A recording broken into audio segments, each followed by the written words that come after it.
गुरु वंदना का मंत्र नंबर 3।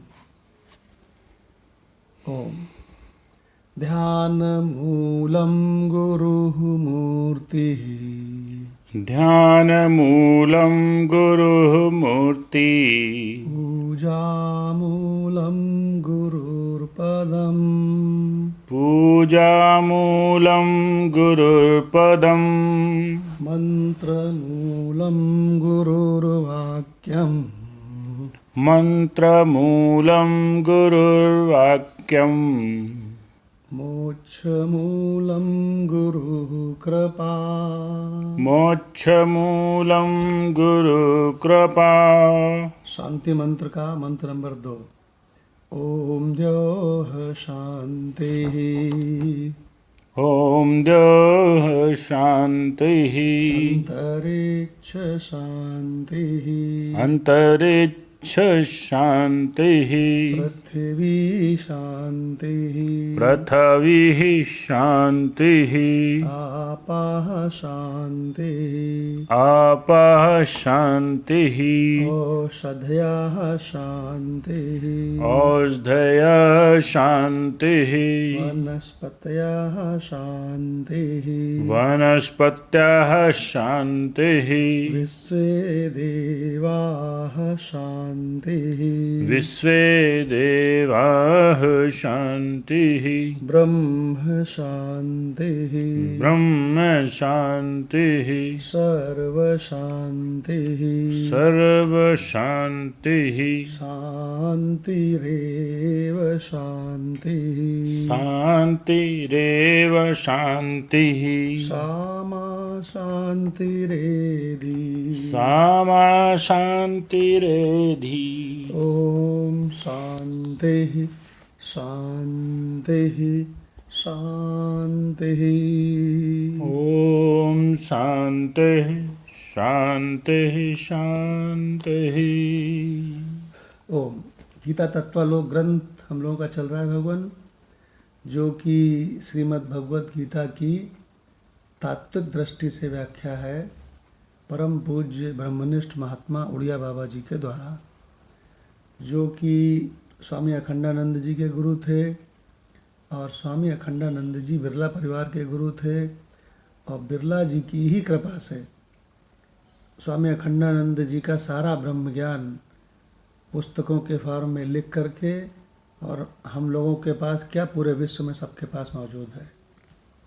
तो इसलिए बिरला जी के चरणों में प्रणाम, परम पूज्य स्वामी अखंडानंद जी के चरणों में प्रणाम और ब्रह्मनिष्ठ महात्मा उड़िया बाबा जी के चरणों में भी प्रणाम। हमारा देश धन्य है जो ब्रह्मनिष्ठ महात्मा यहाँ हुए हैं और विचरते हैं। तो इसमें हम लोगों का अध्याय 13 चल रहा था। अध्याय 13 में भी मंत्र नंबर 9 चलेगा, 8 चल रहा है। 8 की व्याख्या 8 की व्याख्या ज्ञानेश्वरी गीता से होनी है शायद, है? हो चुकी है। अच्छा 8 की हो चुकी है पूरी 9 खत्म। मंत्र चलेगा। मंत्र नंबर 9। तो भगवान कृष्ण कह रहे हैं कि सब कुछ जानना बड़ा आसान है। एक तो यहाँ पर दृश्य है और एक दृष्टा है, बस। यानी कि एक क्षेत्र है और एक क्षेत्रज्ञ है। तो भगवान कहते हैं तीसरी कोई चीज़ नहीं है, बस यही 2 चीज़ें हैं। एक तो क्षेत्र है यानी कि शरीर आदि आकार, और दूसरा इसको जानने वाला क्षेत्रज्ञ। तो अर्जुन क्षेत्र तो तुमको बता चुके हैं हम कि 5 भूतों का ढेर है। वेदों ने बड़ी सफाई से इसको भूत कहा है। क्यों माधव भगवान? जी। भूत माने क्या होता है? बच्चे ने भूत देखा जो है नहीं, और थोड़ी देर देखा कहाँ है, कहीं नहीं है। तो जो दिखाई पड़े बिल्कुल सच्चा लेकिन होए कतई ना, उसको बोलते हैं भूत। तो कहते हैं ये जगत काहे से बना है? तो कहें 5 भूतों से बना है। अब समझ जाओ। कैसा है जगत। तो भगवान ने क्षेत्र बता दिया, और क्षेत्रज्ञ बताने के पहले जो जानने वाला है, दृष्टा, उसको बताने के पहले भगवान ने कहा कि ये सुंदर सुंदर क्वालिटीज़ होनी चाहिए। यही भगवान बता रहे हैं। अब भगवान आगे की और क्वालिटीज़ बता रहे हैं। कुल 27 क्वालिटी बताई हैं भगवान ने। ये 27 सुंदर सुंदर क्वालिटीज़ उसके अंदर उसे लानी चाहिए, तो उसको क्षेत्रज्ञ की साक्षात अपरोक्ष अनुभूति हो जाती है। तो मंत्र नंबर लेते हैं 13/9। अशक्ति अनभिष्वङ्गः। अनशक्ति अनभिसंग। एक बार दोबारा से। अशक्ति अनभिष्वङ्गः। अशक्ति अनभिसंग। पुत्रदार गृह आदिषु। पुत्रदार गृह आदिषु। नित्यं च समचित्तत्वम्। नित्यं च समचित्तम्।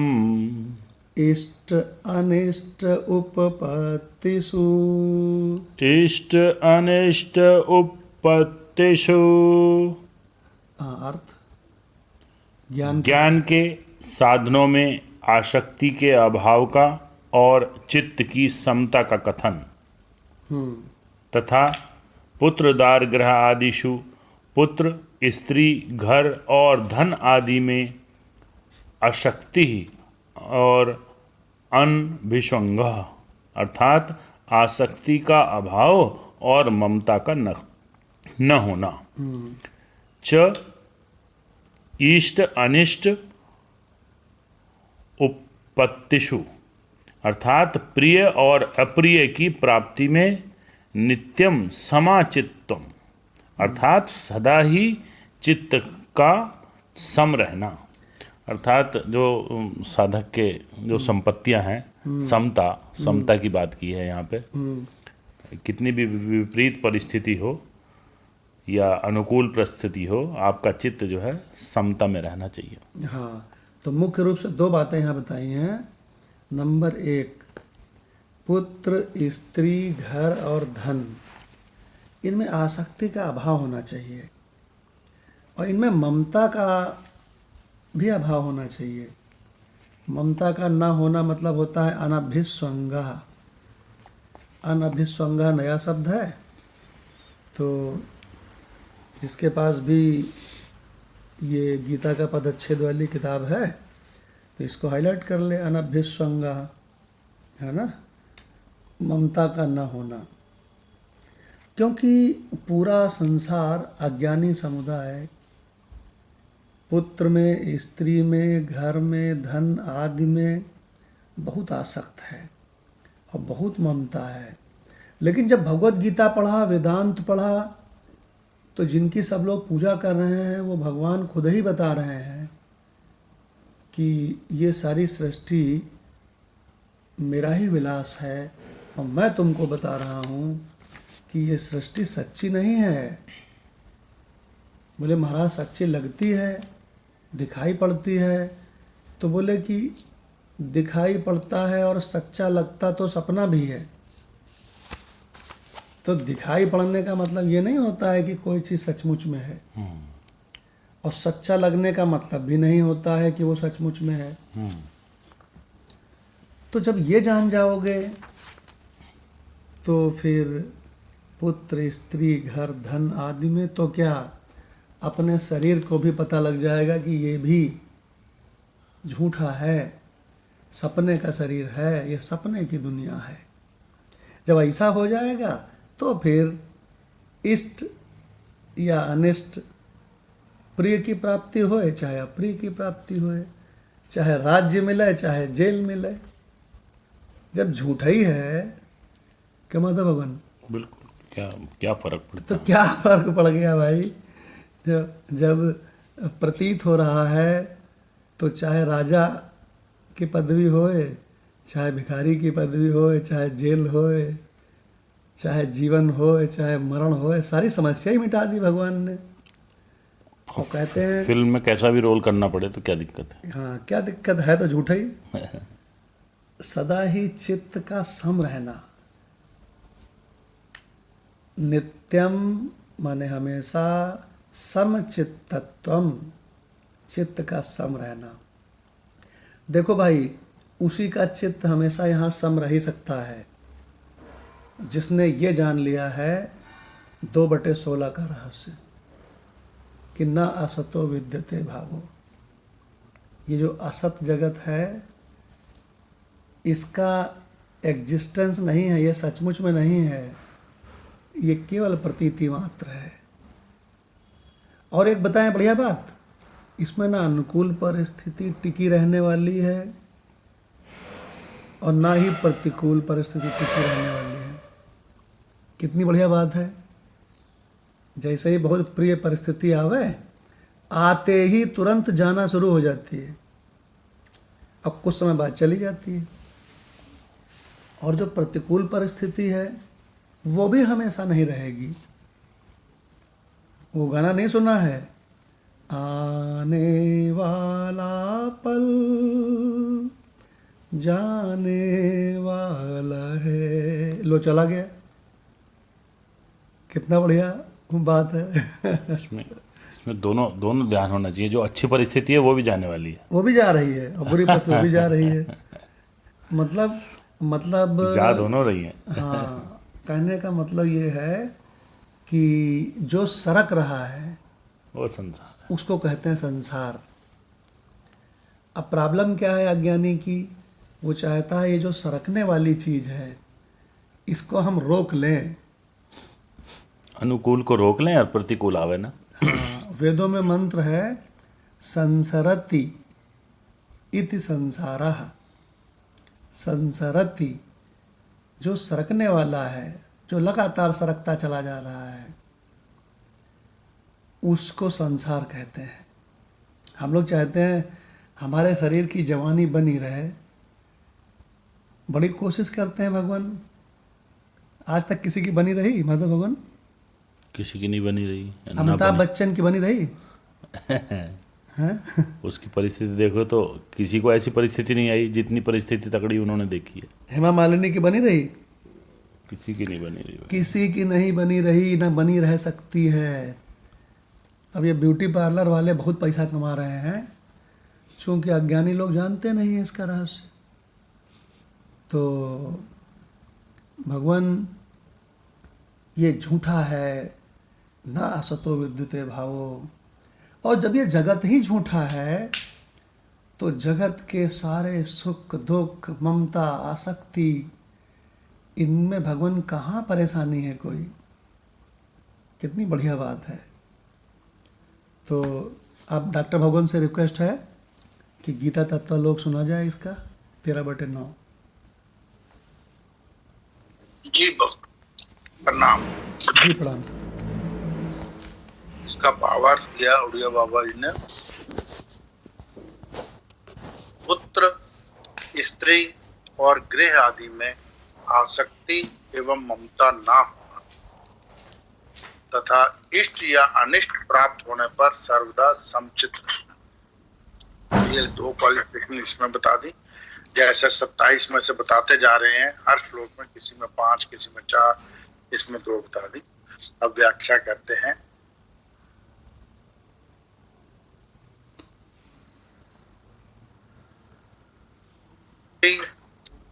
पुत्र आदि के चिंतन का नाम अभिष्वंग है। इसका ना होना अनअभिष्वंग कहा जाता है। आसक्ति सबसे अधिक पुत्र में होती है, उससे कम स्त्री में और उससे कम गृह आदि में होती, क्योंकि अधिकतर पाप पुत्र के मोहवशी किया जाता है। यदि यथार्थ दृष्टि से देखा जाए तो आजकल स्त्री में तो प्रेम है ही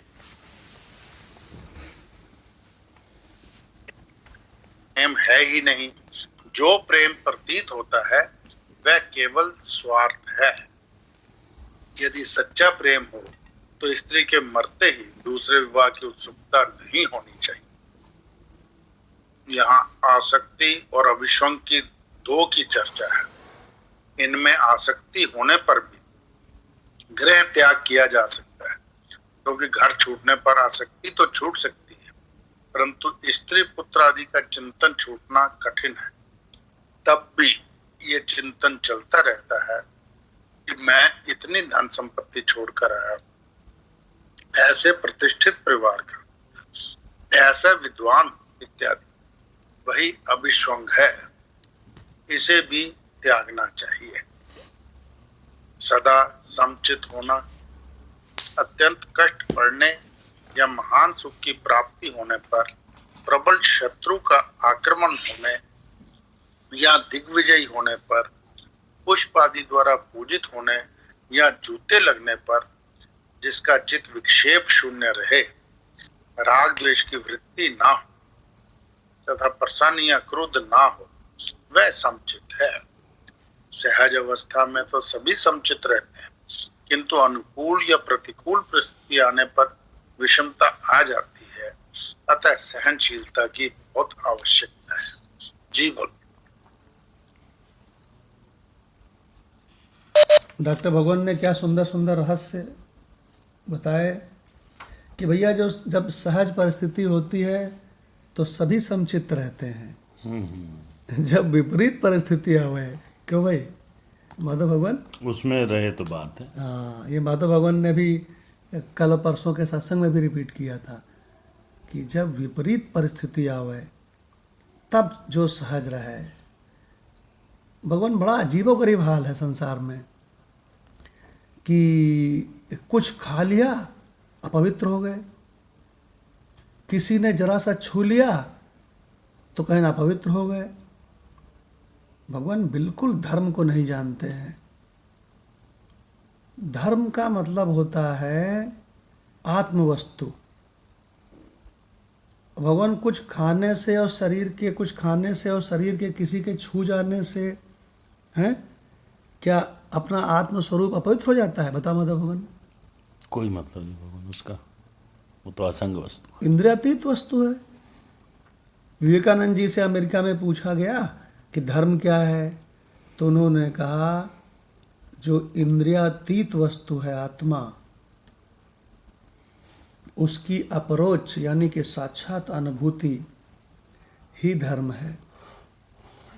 ये क्या नहीं बताया कि कर्मकांड धर्म है? क्यों माधव भगवान? क्योंकि वो है ही नहीं धर्म। ये क्यों नहीं बताया कि उपासना धर्म है? वो तो तैयारी भर हो सकती है, तैयारी भर है अपने विक्षेप को मिटाने के लिए। हाँ, तो भगवान कितनी सुंदर बात है कि धर्म पूरी गीता में बताया क्या गया है। केवल धर्म, गीता धा से शुरू होती है, माँ पे ख़त्म होती है, और बीच में रा मतलब रहस्य ही रहस्य है, धर्म।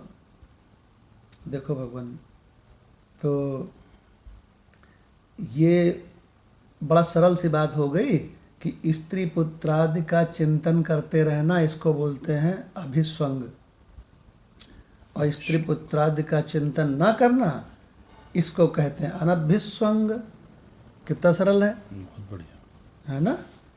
तो भगवान कहते हैं कि तुम पहले ये जान लो कि ये संसार कैसा है। तो जब तुम ये जान जाओगे कि ये संसार एकदम झूठा है, एकदम जैसे सपने के दृश्य वैसे जागृत के दृश्य। माधव भगवान जब सपने के दृश्य दिखते हैं तो वो जो दृश्य दिख रहा है वो सचमुच में कहीं होता है कि खाली सच्चा ही लगता है? सच्चा ही लगता है, केवल कहीं सचमुच में तो नहीं होता, एग्जिस्ट ही नहीं करता। हाँ, वो जो वहाँ मकान दिख रहा है, स्त्री पुत्र धन दिख रहा है, वो क्या सचमुच में कहीं है? कहीं नहीं। इसी को असत कहते हैं। भगवान इस रहस्य को जानते ही जो जिज्ञासु है ना, वो अपनी मूछें ऊपर की ओर टेता है ऐसे। वो टेने का मतलब होता है कि अपनी मूछों का ये नोक पकड़ के अपनी मूछों की दोनों तरफ की नोक पकड़ के ऊपर को उठाता है अपनी पीठ ठोकता है, कहता है गजब। अब मैं वो चीज़ जाना हूँ जो संसार के लोग नहीं जानते हैं। अब भगवान उसके बड़ी तगड़ी प्रसन्नता आती है भीतर से। वो कहता है गजब है गजब, ना असतो विद्यते भावो। कितनी असार चिंताओं का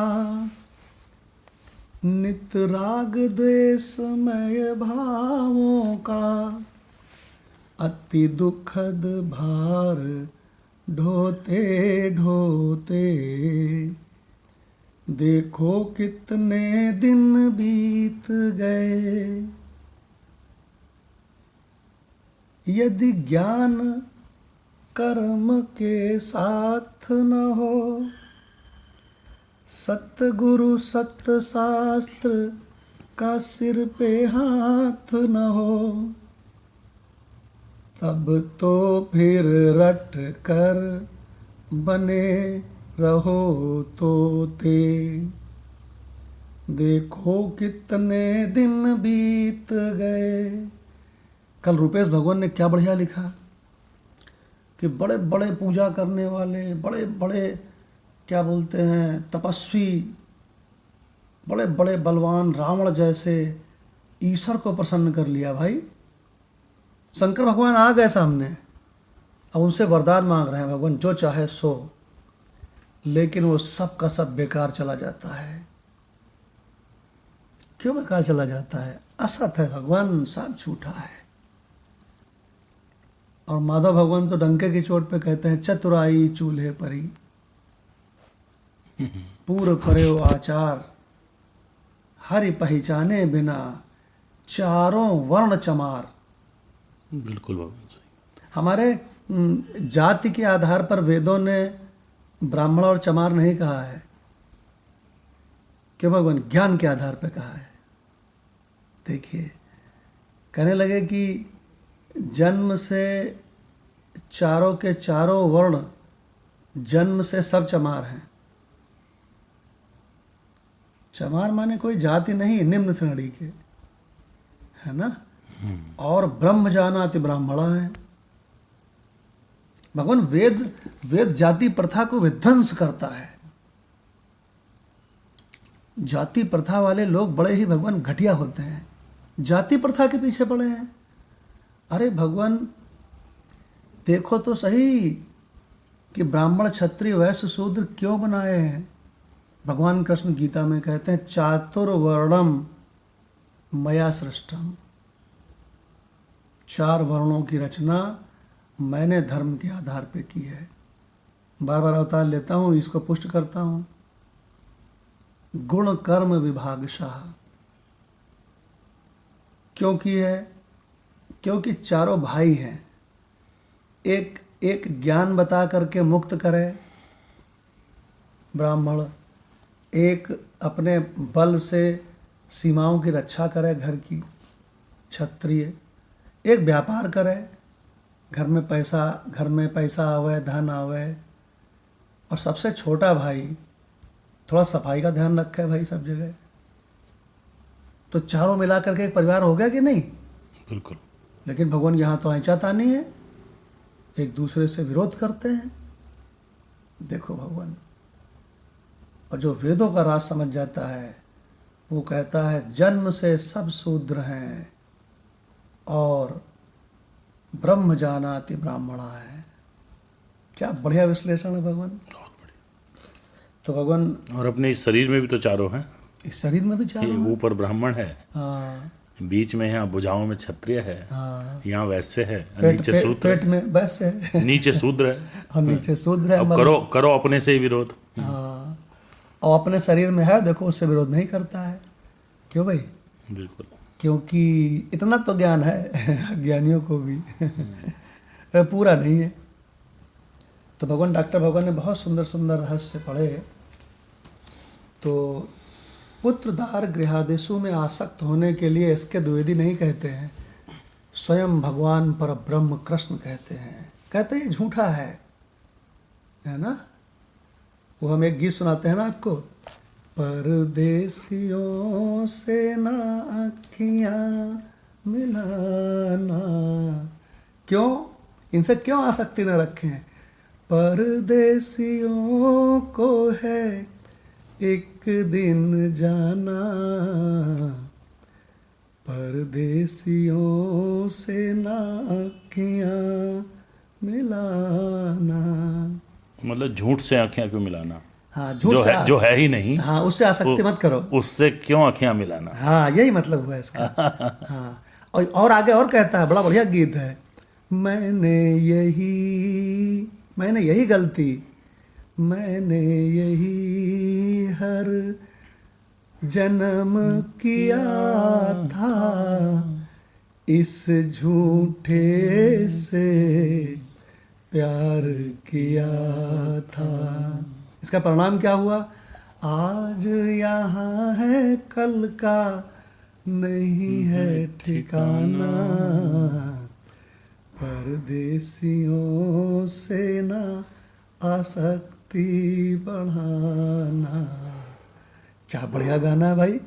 गाना है कि बिल्कुल वेद मंत्रों का निचोड़ है भगवान। कितना सुंदर। तो डॉक्टर भगवान ने बहुत सुंदर सुंदर बात बताई।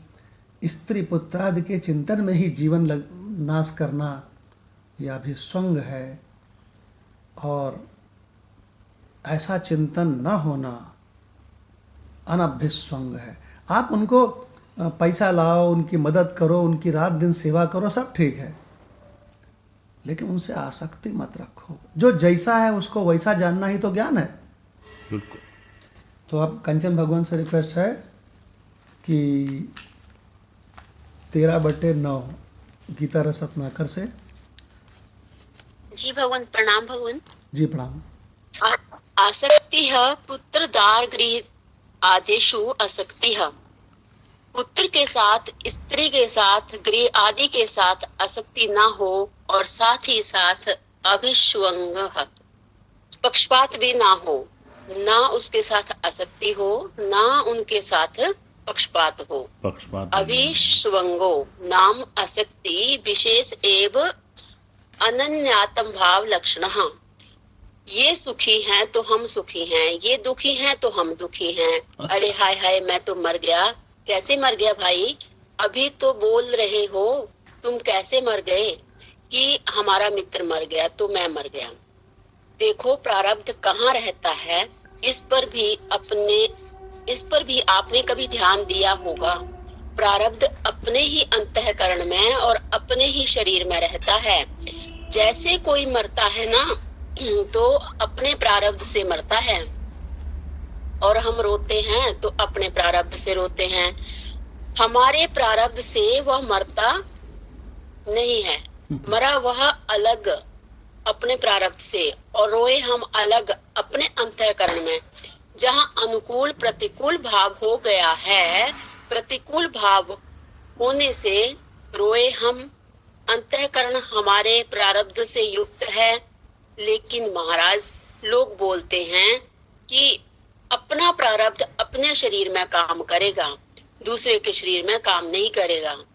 और जो दूसरे के शरीर में काम करेगा वह हमारे शरीर में काम नहीं करेगा। घर जलता है आग लगने से, और कोई आग प्रारब्ध से दूसरे के लगावे तो उसे ताप लगता है, लेकिन घर जलने पर जो दुख होता है वह घर दुख नहीं देता, आग दुख नहीं देती, वह आग लगाने वाला दुख नहीं देता। हमारे ही प्रारब्ध हैं कि हम रोने लग जाते हैं। प्रारब्ध की रीति यह है। तो नित्यम च समचित्वत्वम। अरे भाई, कभी इष्ट होगा, कभी अनिष्ट होगा, कभी अपने मन का होगा, कभी अपने मन के खिलाफ होगा। तब क्या करें कि दोनों में चित्त को समान रखो। जी भगवान। दुनिया में कोई आर्ट ऑफ लिविंग क्या सिखाएगा? जो आर्ट ऑफ लिविंग पूर्णावतार 16 कलाओं के परब्रह्म भगवान कृष्ण ने सिखाई है, और उसको एक शब्द में कहा जा सकता है समचित्तत्वम। क्या माता भगवान, बिल्कुल। कितना बढ़िया शब्द है। और इसको हमने सरल भाषा में आपको भोले बाबा का सुनाया था, जो आए आने दीजिए, जो जाए जाने दीजिए, जो होए होने दीजिए, चिंता कतई मत कीजिए। क्यों ना करें भाई? अरे ईश्वर का जगत है, मेरा नहीं है। विश्वेश का यह विश्व है, बस सैर करने के लिए। अब फिल्म देखने जाते हो तो वहाँ बड़ा बढ़िया मकान देखते हो, बड़ी सुंदर स्त्री देखते हो, बड़ा सुंदर पुरुष देखते हो, बड़ी बढ़िया गाड़ी देखते हो, बेटा देखते हो। उससे आसक्ति क्यों नहीं करते? क्यों नहीं करते? क्योंकि ये वहाँ सिद्ध है। मैं वो तुमको सिद्ध है, तुम ज्ञानवान हो, कह रहे ससुरा झूठा है। तो भगवान कृष्ण कहते हैं वैसा ही ये जगत भी झूठा है।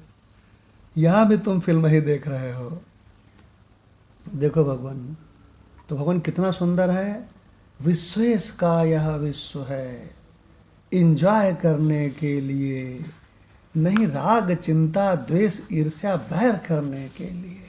यही करते हैं। हाँ। संसारी यही करता है। हाँ, तो भगवान आर्ट ऑफ लिविंग का बाप समझा रहे हैं कि कैसे जियो, ऐसे जियो कि ये जो परिस्थिति आई है ना 1 घंटे के लिए, तो 5 मिनट हो गए तो 5 मिनट तो चली गई, थोड़ा और धैर्य रखा तो 15 मिनट चली गई, थोड़ा और धैर्य रखा तो देखा पूरी चली गई। क्यों भगवान? कितनी सुंदर आर्ट ऑफ लिविंग है। और भगवान कितनी बढ़िया बात है कि सारे जीव अपना अपना प्रारब्ध लेके आते हैं, अपने प्रारब्ध का खाते हैं, अपने प्रारब्ध से मरते हैं। और भगवान उनका प्रारब्ध अलग और अपना अलग, और हम खाम खा में रोते हैं। देखो भगवान, शिशु आए जिस दिन गर्भ में, यम साथ ही में आए हैं और रहते सदा ही साथ में, और फिर साथ में ले जाए हैं। बताइए। आते ही जाने की प्रक्रिया शुरू हो चुकी है। हाँ, एक्चुअली आना भी, उनका आना भी सरकने की ही एक प्रक्रिया है। बिल्कुल। क्या बढ़िया बात है भगवान। मतलब इस पूरे संसार में सरका सरकी का खेल चल रहा है। और भगवान प्रॉब्लम क्या है कि मंदिर में जाके कहते हैं इसको स्थिर कर दो। अरे जो स्थिर है अपना आत्मस्वरूप, उसको देखते नहीं। भगवान दृश्य को स्थिर कर लेना चाहते हैं। हाँ, जो स्थिर है, अरे इस संसार को आनंद स्वरूप कर दो। अरे ससुरे, जो आनंद स्वरूप है तुम्हारा आत्मा, उसको तो देखते नहीं हो। क्यों? अरे फलाने न मरे हैं, अरे जो नहीं मरता है उस आत्म स्वरूप की ओर तो देखते ही नहीं हो। हे ईश्वर, हमारा सब स्थिर रहे। तो ईश्वर कहते हैं हमने यार गीता में सारे शास्त्रों में लिख के रखा तो है, तुम हो तो स्थिर।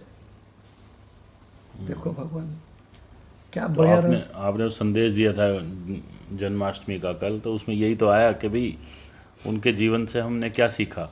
हाँ, कि उनका सब क्या भगवान का नहीं छूटा। हाँ, भगवान का सब छूटा।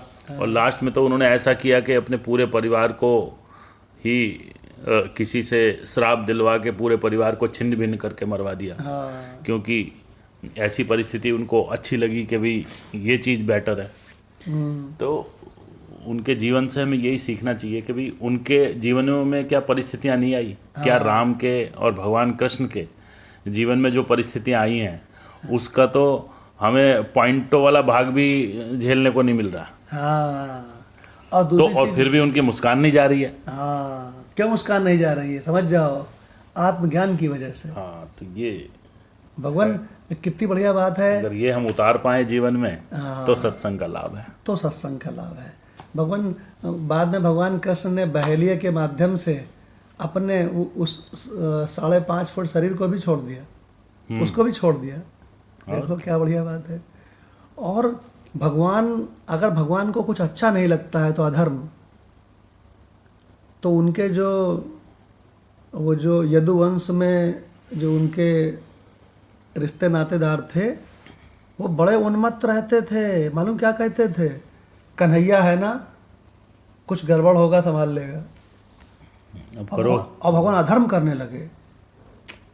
वो सारे जो लड़के होते हैं, लड़के ज़्यादा पाजी होते हैं, तो लड़के जो जवान थे उन्होंने सबने मिल करके, और एक लड़के को जो गोरा गोरा सा था, सुंदर सुंदर पतला पतला, उसको सबने मिल के स्त्री बनाया।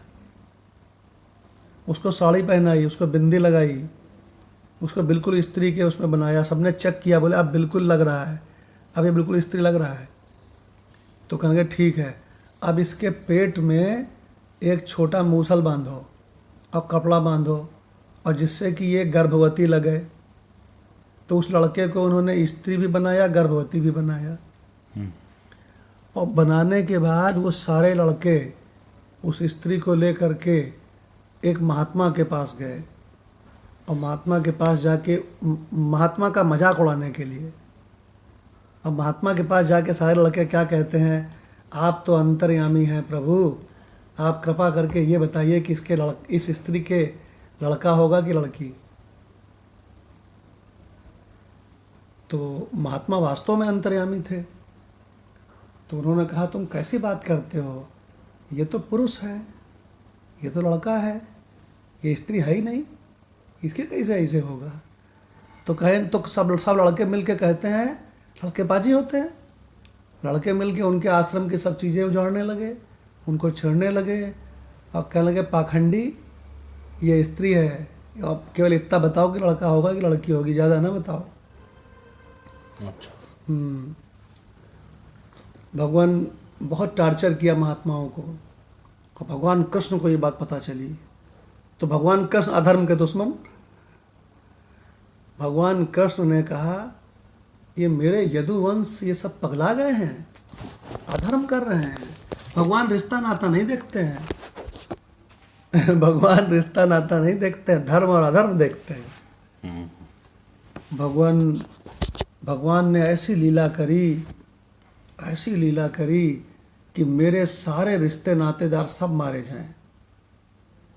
देखो भगवान, एक बहेलिया क्यों भाई, वही मूसल से लड़वा वही मूसल है ना, जब ये श्राप मिल गया कि वही मूसल पूरे यदुवंश को नाश करने का कारण बनेगा, तो सारे यदुवंशियों ने एक बहुत बड़ी नौका बनाई और उस मूसल को ले करके समुद्र में गए और बहुत अंदर जाके उसको वहाँ पर जो है दफना दिया समुद्र में।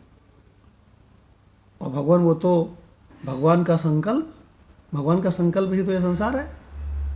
भगवान वो मूसल छोटा, वो एक बड़ी मछली के पेट, मछली निकल गई उसको, और भगवान वो मछली तैरती हुई एक मछुआरे के जाल में फंस गई, इतनी बड़ी मछली जी। अब वो भगवान ले गया घसीट के सब लोगों के साथ, अंदर जाके वहाँ चीरा उसको, तो देखा उसके अंदर मूसल तो कहता अरे बाप रे, मूसल ये क्या है, ये क्या बवाल है। तो भगवान, उनको पता चल गया सबको कि एक मूसल निकला है, वही मूसल लौट आया भाई साहब। यदुवंश को पता लग गया, पता लग गया वो मूसल लौट आया है। अरे कहें चलो चलो जल्दी पकड़ो उस मूसल को, नाश करो भाई, ये तो बड़ा गड़बड़ है। तो सारे यदुवंशियों ने ताकत में उन्मत्त थे ही, उन्हें उस मूसल को घिसा, जैसे बादाम घिसते हो ना, शाम को भिगे तो सुबह घिसते हो ना। जी। राणा भगवान कहाँ तक का सुना? भगवान आप बता रहे थे कि उन यदुवंशियों ने उस मूसल को पकड़ा और उसको घिसा, जैसे बादाम घिसते हैं, जैसे यहाँ बंद हो गया था। हाँ, जैसे शाम को बादाम भिगोते हैं पानी में, और सवेरे जो आलसी होता है वो ऐसा ही उठा के खा लेता है, जो उससे कम आलसी होता है वो छील के खाता है, और जो आलसी नहीं होता है वो शास्त्रों की बताई रीति से उसको पत्थर में घिसता है, और घिसता है तो भगवान वो पानी बन जाता है, एकदम पानी बन जाता है, और उसको पीता है। वो बहुत तगड़ा ताकतवर होता है, समझे भगवान। तो इनने सबने निर्णय किया कि इस मूसल का करें क्या ये तो फिर आ गया लौट के। ये तो फिर लौट के आ गया। तो इन्होंने कहा एक काम करते हैं गुरु, जैसे बादाम घिसा जाता है ना घर में, घर वाली घिसती है, ऐसे ही इस मूसल को घिसा जाए, इसको पानी बना देंगे, घिस के खत्म करो। इसको घिस के पानी बना डालेंगे। तो भगवान उसको घिसना शुरू किया इनने सब ने। घिस दे। तो भगवान घिसते घिसते घिसते घिसते वाकई उसको पानी बना दिया, और उसके सारे अवशेष को कल गया अब इसको समुद्र में डाल दो। अब कहाँ रहा मूसल? और भगवान उसमें एक छोटी सी नोक बची आखिरी में। अरे भाई इतना छोटा था कि घिसा नहीं जा रहा था। क्यों भाई? तो वो नोक वो भी समुद्र में दफना दिया। तो भगवान वो नोक फिर के एक मछली के पेट में चली गई। मछलियां समुद्र में घूमती रहती हैं, इधर उधर की चीज़ें मिलती हैं, खाती हैं। तो भगवान वो फिर वो मछली के पेट से पहुंचा जा कर के एक मछुआरे के पास। तो उसने कहा ये क्या बवाल है, ये इतना सॉलिड लोहे का नुकीला ये है क्या? तो उसने कहा कि इसको हम क्या करेंगे ससुरे को। तो उसका एक मित्र था बहेलिया, तो उसके बहेलिया ने कहा यार ये हमको दे दो, हम तीर के आगे लगाएंगे। अच्छा। हाँ, बोले हमको दे दो ये तिकोना, हम तीर के आगे लगाएंगे। ये नहीं पता था कहानी। तो उसने वो तीर सुरक्षित रख लिया। देखो भगवान। और वो जो इन लोगों ने घिसा था बुरादा मूसल का, वो भगवान समुद्र के भीतर से लहरों से तैरता हुआ, समुद्र तो कोई चीज़ लेता नहीं, उठा उठा बाहर फेंकता रहता है। तो भगवान उसने वो सारा का सारा इकट्ठा हो करके यदुवंशियों के ही समुद्र के किनारे भगवान पूरे में यहाँ से वहाँ तक इकट्ठा हो गया। और भगवान वो जो है एक विचित्र सी वनस्पति तलवार की तरह बड़े बड़े उसके कण उगाए। तलवार निकल आएंगे। अरे भगवान कम से कम नहीं तो कई कोस तक वही तलवार टाइप की वो मूसल के वो जो बुरादा था, वो भगवान तलवार वनस्पति हो गई समुद्र के किनारे यदुवंशियों के राज्य के आसपास। अब भगवान यदुवंशी तो उन्मत्त शराब पीते थे, एक दूसरे को मारते थे और समुद्र के किनारे आकर के लड़ते थे। तो भगवान ये समुद्र के किनारे लड़ना शुरू हुए, आपस में लड़ाई हुई। और लड़ाई होने के बाद भगवान इन लोगों ने क्या किया कि वही उखाड़ के तलवार, वो जो वनस्पति थी ना माधव भगवान जी, उसी को उखाड़ के आपस में लड़ लिए। और भगवान एक दूसरे को काटने लगे। और भगवान इन्होंने ऐसा काटी मचाई कि उनके परिवार वाले आ गए, हमारे परिवार वाले को काट दिया, वो भी लग गए, स्त्रियां भी लग गईं। अरे भगवान गजब हो गया। ऐसा भयंकर रक्तपात हुआ उसी मूसल के बुरादे वाले वनस्पति के तलवार से। तो भगवान यदुवंश सारा नाश हो गया, सब काट डाला एक दूसरे को। वो भगवान का संकल्प था, वो महात्माओं का श्राप था, ब्रह्मनिष्ठ महात्माओं का। अब भगवान यदुवंश में तो कृष्ण का शरीर भी था। तो कृष्ण का शरीर कैसे खत्म करवावें? तो कृष्ण ने उसी बहेलिया के उसी नोक वाले तीर से अपने को लगवा लिया। यदुवंश व रूपी वो शरीर रूपी कृष्ण के जो शरीर था, वो तो शरीर भी तो यदुवंश का था। जीवात्मा की कोई जाति नहीं होती, आत्मा में तो जाति का नामो निशान नहीं है, समझ गए? लेकिन शरीर की जाति होती है। तो यदुवंशी उस शरीर को भगवान ने उसी बाण से वो जो नुकीला वो लगाया था, उससे अपने इस शरीर को मरवा के इस शरीर को भी खत्म कर दिया। ये भगवान एक कथा है, इसकी बहुत रोचक कथा, शास्त्र बहुत रोचक है ना। तो गुरु भगवान ने हमको ये कथा 2 बार सुनाई। अब बड़ी रोचक कथा है।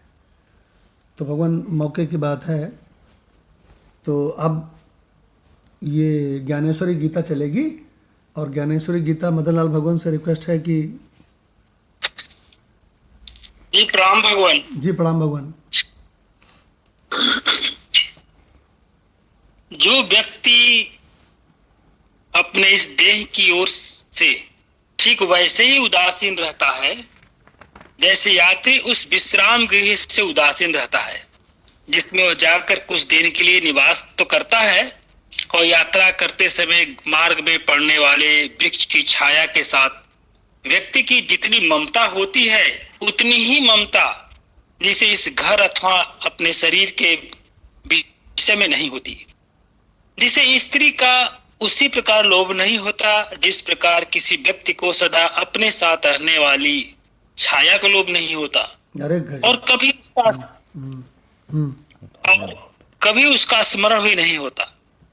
जो अपने बच्चों के संबंध में सदा यही समझता है कि ये मार्ग चलने वाले यात्रियों की तरह कुछ काल के लिए मेरे पास आ ठहरे हैं, अथवा जो उन बच्चों को वृक्ष की छाया में आकर खड़े होने वाले पशुओं की भांति समझता है। अरे ये पांडु गजब, सुत गजब। संपत्ति की राशि पर रहते हुए भी राहगीर की तरह उसका एकमात्र साक्षी रहता है, जो पिंजरे के बंद तोते की भांति वेद आज्ञा और मर्यादा का पालन करता है, या फिर भी जो स्त्री पुत्र आदि की माया और ममता के जाल में नहीं फंसता।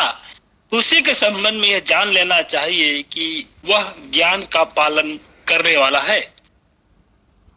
समुद्र जिस प्रकार ग्रीष्म और वर्षा इन दोनों ऋतुओं में समान रूप से भरा रहता है, उसी प्रकार जो अनिष्ट और इष्ट सब कुछ होने पर भी सदा अविकृत रहता है, उसी व्यक्ति को ज्ञान से संपन्न समझना चाहिए। लोग दिन को 3 भागों में विभाजित करते हैं, पर सूर्य को उन तीनों विभागों से कुछ लेना देना नहीं रहता। गजब। वह सब में समान रूप से रहता है। इसी प्रकार जिसके चित्त में सुख और दुख का भेद नहीं होता, जिसमें आकाश की भांति सदा समभाव बना रहता है, हे सुभट, उसी के विषय में तुम ये अच्छी तरह से जान लो कि वही ज्ञान की मूर्ति है।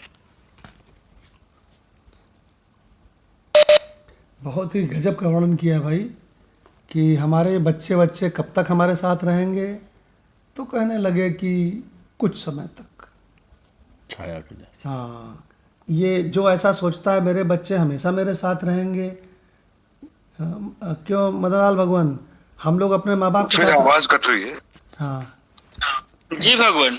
हम लोग अपने माता पिता के साथ रह रहे हैं। भगवान नहीं रह रहे हैं, हाँ, नहीं रह रहे भगवान। तो हम कोई लोग- भी कहाँ रहते भगवान, सब जहाँ नौकरी मिलता है लोग जहाँ मिलता है वहीं भाग जाते हैं, हाँ। और वहीं पर अपना पत्नी बच्चों में ही मगन हो जाते हैं। माँ बाप तो भूल जाते हैं। शुरू में लोग पलाची की महीने में आते हैं, फिर 2 महीने पर, फिर 6 महीने पर, फिर होली दीपावली में। उसके बाद पता चला कि बच्चे बड़े रहे, पापा यही होली मनाइए, यही दिवाली, यही आपका घर है। हाँ, अब वहाँ लोग भूल जाते हैं अपने, जहाँ आपका जन्म, जहाँ आपके माता पिता है। हाँ। तो ऐसा प्राय देखा जाता है, सबके साथ है भगवान लगभग। अच्छा। तो कोई रहता नहीं। अच्छा, और जो- भगवान माँ बाप ये सोचते हैं कि बेटा कितना लालन पोषण प्रेम से करते कि ये हमारे साथ मेरे मरते दम तक रहेगा। हाँ, यस, हाँ, यही आ सकती है। हाँ, लोग कहते नहीं कि बूढ़े में लकड़ी का सहारा, हाँ, बूढ़े के लिए इस मान के इस मुहावरे को लेकर बच्चों को इतना पालन करते भगवान। अब देखिए भगवान, आप और हमारा तो अनुभव, इसमें बहुतों का अनुभव होगा इस वेदांत ग्रुप में, सभी का ही है। तो कौन अपने माता पिता के साथ रह रहे हैं? हाँ। अब देखिए कुछ सोच- भगवान, अच्छा सुनिए, फिर ये कैसे उम्मीद करते हो कि मेरे बच्चे मेरे साथ रहेंगे? भगवान नहीं करना चाहिए। ये करना मतलब अपने आप को छलावा है, अपने आप को धोखा देना है। हाँ, और भगवान अगले मन, ये देखो ऐसा होता है जब शादी होती है ना, नई तो जब नई शादी होती है तो पत्नी को लोग ऐसे रखते हैं जैसे भगवान को रखे हैं। नई नवेली पत्नी होती है तो उसका बहुत ध्यान रखते हैं, और जरा सा भी कड़वा भी नहीं बोलते हैं, बड़ा मीठा बोलते हैं उससे। और पत्नी को जरा सा भी कोई बात बुरी लगती है तो पत्नी फौरन आंसू बहने लगते हैं और कहते हैं मुझको मम्मी के पास जाना है। या फिर वही पुरुष धराशायी हो गया। वो कहता है, वो रोना शुरू, और जहाँ उसने रोना शुरू किया तहाँ समझो कि आदमी पराजित। बिल्कुल सही भगवान, सत्य बात तो यही है। और वो कहती है हमको मम्मी के पास जाना है, हमको मम्मी के पास जाना है, और मम्मी के पास ले गए तो मुझको यहीं रहना है, तुमने ऐसा क्यों कहा? हाँ, और भगवान ये नए का मामला है, धीरे धीरे धीरे धीरे भगवान मम्मी मम्मी सब भूल जाते हैं वो लोग। सब भूल जब वो जाता जब वो उनकी। जब वो बहुत बीमार होते हैं तब ये लोग जाते हैं, वो भी थोड़े समय के लिए। देखो अरे भगवान। भगवान, गांव में क्या है, मैंने देखा है, यदि बेटी आ भी जाए तो उनको उनके माँ को दिखाई नहीं देता कौन आया है। बोले कौन, ऐसा तो कौन आया है, देखो तो जरा कौन है। उनको ना दिखाई देता है, न मम्मी को ना सुनाई देता है, और न उनको इतनी ममता रहती। मैं सही बता रहा हूँ। हाँ, तो भगवान ये है जगत की रीति। और भगवान अगले मंत्र में बता रहे हैं कि मेरे जो मुझे पाने के जो 27 साधन हैं उसमें एक है मेरे प्रति निश्चल भक्ति, मेरे प्रति अगाध भक्ति, और दूसरी चीज़ है एकांत देश का सेवन, और तीसरी चीज़ है कि जन समुदाय में प्रीति न होना। देखो भगवान, क्या गजब गजब की चीज़ें अगले मंत्र में चलेंगी, उसको हम लोग कर लेंगे। ये सब 27 साधनों के अंतर्गत ही हैं। तो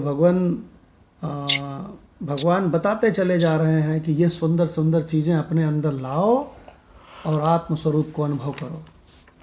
देखिए भगवान, तो भगवान अब हम लोग कम से कम 3 मिनट तक अपने आत्मस्वरूप में बैठेंगे। याद रखना, आत्मस्वरूप टुकड़ा नहीं है, सभी का आत्मस्वरूप एक है, एक है, अनंत। तो इसका मतलब हम अपने अनंत आत्मस्वरूप में बैठेंगे, जिस अधिष्ठान रूपी पर्दे पर जागने वाला संसार, सपने वाला संसार, नींद वाला सब बारी बारी से भास के चले जाते हैं, और मैं अनंत आत्मा ज्यों कहते हो, ज्यों कहते हो।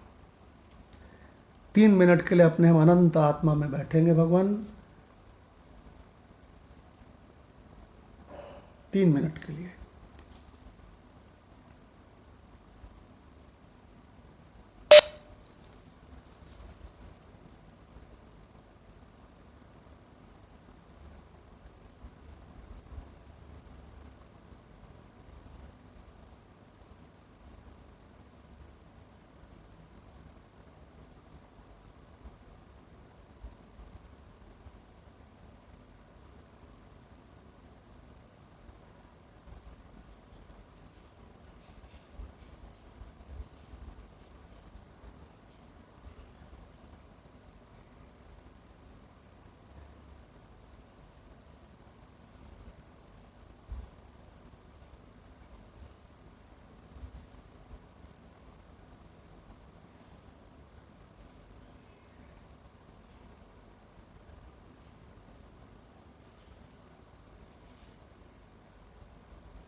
इस प्रकार से ये जो पुत्रदार गृहादिषु संपत्ति, इससे आसक्ति नहीं रहनी चाहिए, ये बात एस.के. द्विवेदी नहीं कह रहे हैं, ये बात भगवत गीता चिल्ला चिल्ला करके कह रही है। क्योंकि ये 4 दिन का साथ है ना। क्या बोलते हैं, पल दो पल का साथ हमारा, पल दो पल की यारी है। देखो भगवान, इस महफिल में मिलने वाले उस महफिल में खो जाने हैं।